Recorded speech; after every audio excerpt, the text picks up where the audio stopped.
برو برام چایی بیار. خیلی خستم.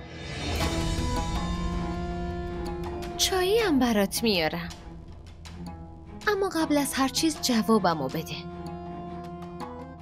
تله های من کجاست؟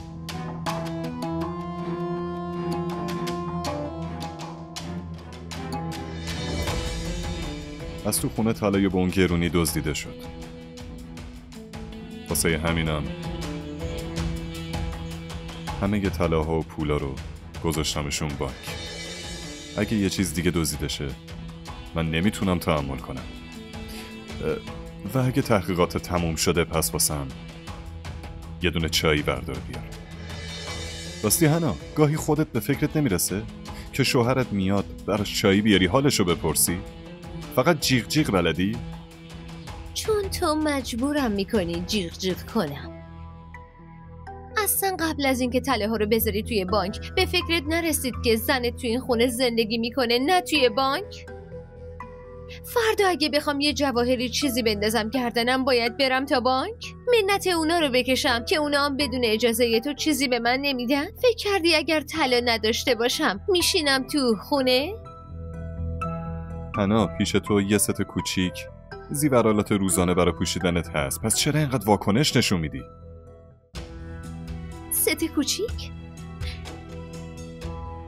اون وقت ست بزرگام چی میشه؟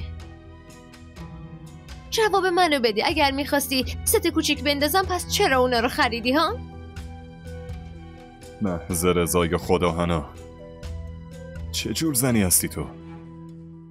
شوهرت خسته و کوفته از سر کار اومده، به جای پرسیدن چایی یا غذا واسه دعوا حاضر ایستادی؟ برو به نوری بگو واسم چایی بیاره. میرم دستورتمو بشورم. بهت گفته باشم شهزاد، ظرف 2 یا 3 هفته دیگه تله هامو برمیگردونی. اگه بقیهشو نمیاری حداقل حق مهرمو بیار. اون که دیگه حقمه. اون سرویس به اکثر لباسای من میاد. وقتی میرم بیرون از خونه اونو استفاده میکنم. نمیتونم به همه دوستام توضیح بدم تو خونمون چه خبره. نمیتونم باور کنم. گرونترین طلا توی این خونه دزدیده شده. دیگه توی این خونه طلا نمیاد. این حرفو تو مغزت فرو کن. همه ی عمرت میخوای واسه دیگه طلا گریه کنی؟ همش گردن بند بود. دزدی شد که شد. با این کارات که دوباره بر نمیگرده. من چی کار کنم؟ تو بگو بهم، به دوستام چی بگم؟ جواب مامانمو چی بدم؟ مثلا زنه تاجر بزرگم ولی نه پول پیشمه نه طلا دارم. توی این خونه مثل گده ها زندگی میکنم.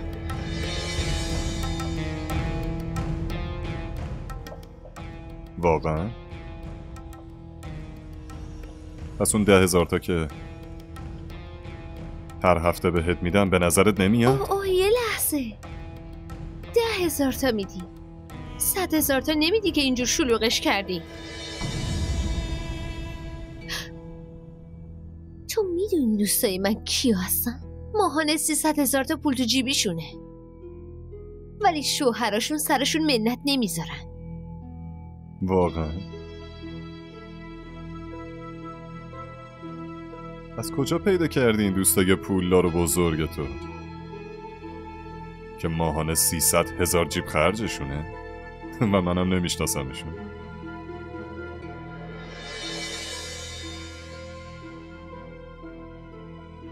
منظورت چیه؟ پیش خودت چی فکر کردی شهزاد خان؟ که توی این شهر فقط تو پول داری؟ دوستای من که آواره خیابونه هستن، فقط تویی که پول داری. آره؟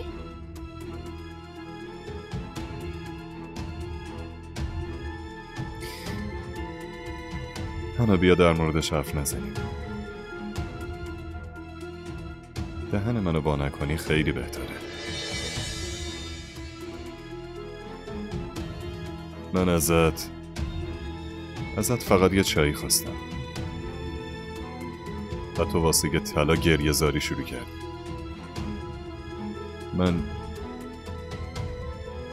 من به آبجیم میگم، تو هم ازای طلا تو بگیر.